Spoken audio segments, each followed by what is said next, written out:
Bienvenidos a la tercera clase del módulo Protección de Datos Personales, en la que vamos a estar conversando acerca de los derechos de los titulares de los datos y la forma en que pueden hacer efectivo el control sobre su propia información personal. De qué manera la regulación reconoce y permite el ejercicio de los derechos que facilitan ese control al que tiene como objetivo la Ley de Protección de Datos.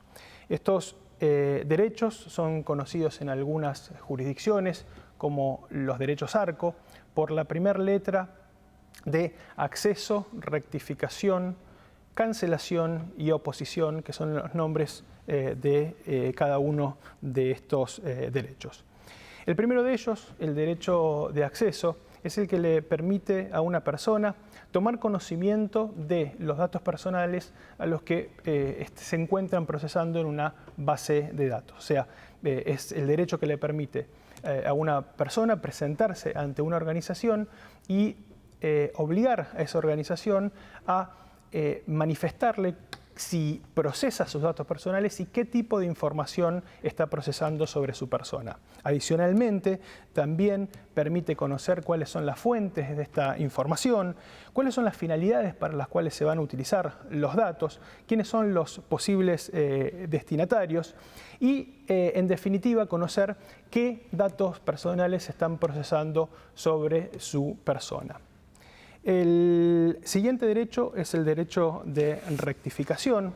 Mediante este derecho se le permite al titular corregir, modificar, actualizar informaciones erróneas, incompletas o desactualizadas.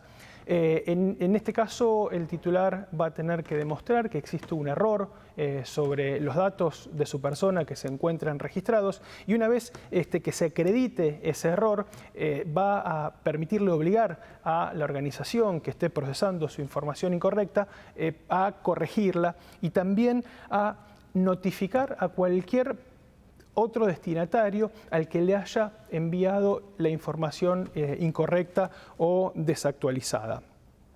El derecho de cancelación o de supresión es el que le permite al titular de los datos eliminar su información personal que se encuentra asentada en una base de datos. Este es quizás el más relativo de todos los derechos porque no siempre procede, porque cuando, por ejemplo, se cause un perjuicio, con la cancelación se cause un perjuicio a un tercero, o existe una obligación legal de mantener la información, este derecho no va a proceder. Y por último, el derecho de oposición, que no se encuentra regulado específicamente en la legislación argentina, es el derecho que tiene el titular de los datos a oponerse a alguna finalidad o a varias finalidades del tratamiento, permitiendo el resto de las finalidades. O sea, el titular se puede oponer a una parte del tratamiento, permitiendo que la organización o el responsable de tratamiento siga procesando sus datos para otras finalidades diferentes. Estos ejercicios no pueden ser ejercidos de manera abusiva, de manera tal que impidan el procesamiento de los datos. Como todos los derechos tienen un control de razonabilidad. Y tenemos que decir que en la legislación argentina el único caso en que la ley permite la denegatoria de este derecho es cuando el procesador de la información, o sea, el responsable del tratamiento, es una autoridad pública y siempre la denegatoria tiene que ser prevista con una decisión fundada de un funcionario competente. O sea, si no tenemos esa decisión fundada explicando cuáles son los motivos para denegarlo, esto no va a ser posible. Pero además también indica que solamente va a ser procedente esta denegatoria en los casos de un proceso administrativo o un proceso judicial de investigación de algún delito o de alguna cuestión administrativa, por ejemplo, las vinculadas a obligaciones tributarias o previsionales. Pero repitiendo, la única forma de denegar un derecho de acceso es mediante una decisión fundada de autoridad competente. No procede entonces una denegatoria de ejercicio de derecho de acceso que provenga del sector privado, una organización del sector privado. Ante el incumplimiento del ejercicio de un derecho por algún responsable de tratamiento o ante el cumplimiento parcial o defectuoso de ese derecho, el titular del dato tiene habilitada la acción de habeas data, que como habíamos contado en nuestra primera charla, es una acción sumarísima que le permite al titular acudir a la justicia para que sea un magistrado el que ordene el acceso a su información personal, la rectificación o la supresión de sus datos en caso de corresponder. Ahora vamos a pasar a un tema que tiene bastante nivel de actualidad y que tiene que ver con el derecho al olvido. El derecho al olvido que no está reconocido con ese nombre en ninguna de las regulaciones, pero es con el nombre que se hizo famoso. Y todo surgió a partir de un fallo del Tribunal de Justicia Europeo que ocurrió en el año 2014. Fue sancionado en el año 2014. ¿Qué es lo que había ocurrido en este caso? Bueno, un ciudadano español, el señor Mario Costeja, había sufrido en 1998 un embargo por deudas previsionales y motivo por el cual se anunció en el periódico La Vanguardia la subasta de inmuebles de su propiedad. Muchísimos años después, La Vanguardia digitalizó su archivo y comenzó a ser mostrado en resultados de búsqueda en Google. Cuando uno buscaba a Mario Costeja en Google, aparecía relacionado a estas publicaciones que databan del año 1998. Entonces el señor Costeja denunció al diario La Vanguardia y al buscador ante la Autoridad Española de Protección de Datos.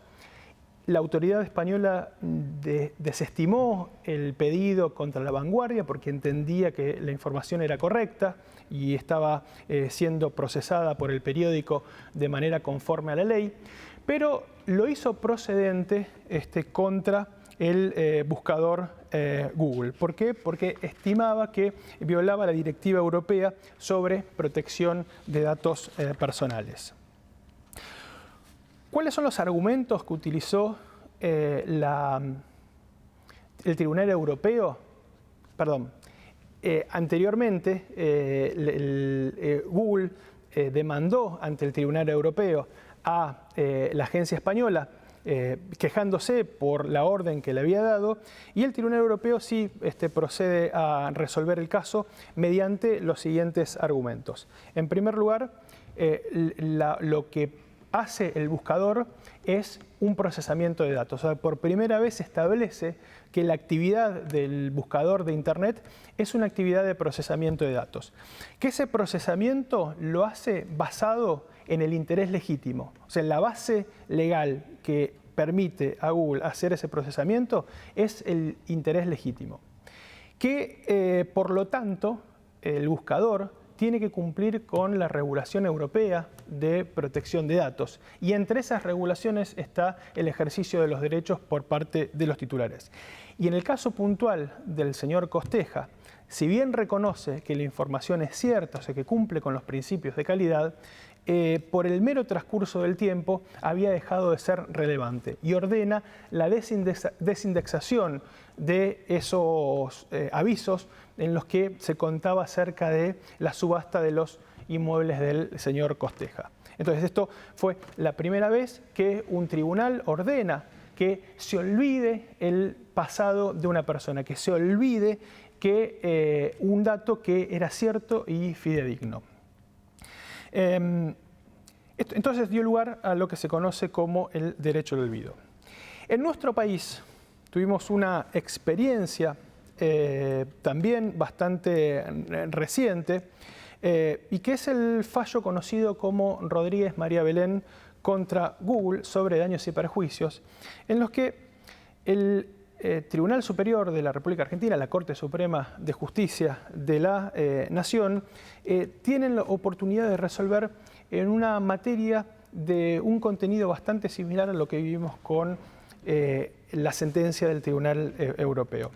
En el caso puntual argentino, la modelo María Belén Rodríguez demandó a los buscadores por el uso comercial y no autorizado de su imagen que la vinculaban con sitios eróticos y pornográficos, de manera completamente ilícita, sin tener ella ninguna relación. Los derechos que esgrimió la parte actora fue el derecho a la intimidad. Los derechos que esgrimieron las partes demandadas para defenderse fue el derecho a la libertad de expresión, y la Corte resuelve este caso sin hacer referencia a la Ley de Protección de Datos Personales, a pesar de que claramente estaban involucrados aspectos que están regulados por esa materia. ¿Qué es lo que resuelve la Corte? Establece que no existe la responsabilidad objetiva de los buscadores, no tienen ninguna obligación de estar permanentemente buscando dentro de sus bases de datos información incorrecta o errónea, y solamente surge la responsabilidad subjetiva cuando son avisados de que existe un daño y que en ese momento, a partir de ese momento, es que comienza a correr la responsabilidad subjetiva. Posteriormente, la Corte establece cómo es que surge esta responsabilidad subjetiva, estableciendo un doble estándar. Un doble estándar porque cuando el daño es manifiesto y grosero, alcanza con la notificación privada, o sea que alcanza con que el titular de la información le notifique a el responsable del tratamiento que existe un daño, para que ya comience a contarse la responsabilidad subjetiva. En cambio, cuando el daño es opinable, dudoso o que requiera un esclarecimiento, ya va a ser necesario que la notificación del daño provenga de una autoridad administrativa o de una autoridad judicial. Podemos entonces decir que la Corte argentina estableció un derecho al olvido. En realidad podemos establecer que lo que la Corte Suprema de Justicia de la Nación propicia solo procede contra contenidos ilícitos y dañosos, mientras que la sentencia del Tribunal Europeo, por el contrario, procede contra datos ciertos, lícitos y fidedignos. Entonces, ¿cabe calificar el fallo de la Corte Argentina como ejercicio del derecho al olvido? Bueno, una primera aproximación al tema parecería hacernos responder por la negativa, ya que se le exige un daño que sea efectivo, manifiesto o dudoso, pero daño al fin, y entonces no podemos hablar de un derecho a olvidar. Sí podemos hablar de un derecho a reparar el daño, un derecho a cesar en el daño, pero no el derecho a olvidar. El derecho al olvido debe entonces reservarse a aquellas situaciones en las que las situaciones a olvidar sean situaciones ciertas, que hayan acontecido, pero que por el transcurso del tiempo ya no sean relevantes ni sean necesarias ni importantes para la opinión pública. Tenemos que tener en cuenta que siempre existe esta tensión entre la libertad de expresión y el derecho a la intimidad o el derecho a la protección de los datos, y en los casos en los que procede el derecho al olvido se da preponderancia al derecho a la protección de los datos, y por el contrario, cuando no procede el derecho al olvido se le da más preponderancia a la libertad de expresión. Pero algunos años después hubo un nuevo fallo que tocó el tema del derecho al olvido, esta vez dictado por la Cámara Civil, y es el fallo de Negri contra Google, Los hechos de este caso fueron que la señora De Negri se había visto involucrada en un hecho penal y a raíz de la repercusión mediática de este hecho penal comenzó a participar en programas considerados de escándalos y tenía participaciones polémicas en las que aparecía también teniendo actitudes reñidas con la moral y el buen comportamiento. Muchos años después, la señora De Negri pasó a ser una empresaria exitosa y al verse permanentemente recordada de esas situaciones polémicas en las que había estado involucrada, inicia un proceso judicial contra el buscador para evitar que se sigan mostrando esas imágenes sobre su persona que ya habían, según ella, quedado en el pasado. La Cámara resuelve en este caso hacer una diferencia entre lo que es la situación penal, la investigación penal y que hace el interés público y que por lo tanto es válido que la sociedad pueda ser informada al respecto, y por el otro lado estos programas de chimento, estos programas de escándalos en los que no contribuían en nada al interés público y que hacían básicamente al morbo, y por esa razón distingue esas dos situaciones y ordena desindexar del buscador el segundo aspecto, el aspecto de los escándalos, de manera tal de que si uno busca la información estrictamente de materia penal, uno puede encontrar la información, pero si busca el segundo aspecto, eso no va a seguir apareciendo en los buscadores, porque sí siguen permaneciendo en los repositorios, en el almacenamiento de los programas de televisión. De esta manera, entonces, ahora sí podemos decir que estamos en presencia de algo bastante parecido a lo que es el derecho al olvido, porque por primera vez en el sistema jurisprudencial argentino es que se reconoce que se va a desindexar una información que es cierta, que ocurrió en la realidad, haciendo preponderar el derecho a la intimidad de una persona a que no se ventile su pasado cuando ya carece de interés público. De esta manera culminamos esta clase número 3. Los esperamos para las siguientes clases de protección de datos personales. Muchas gracias.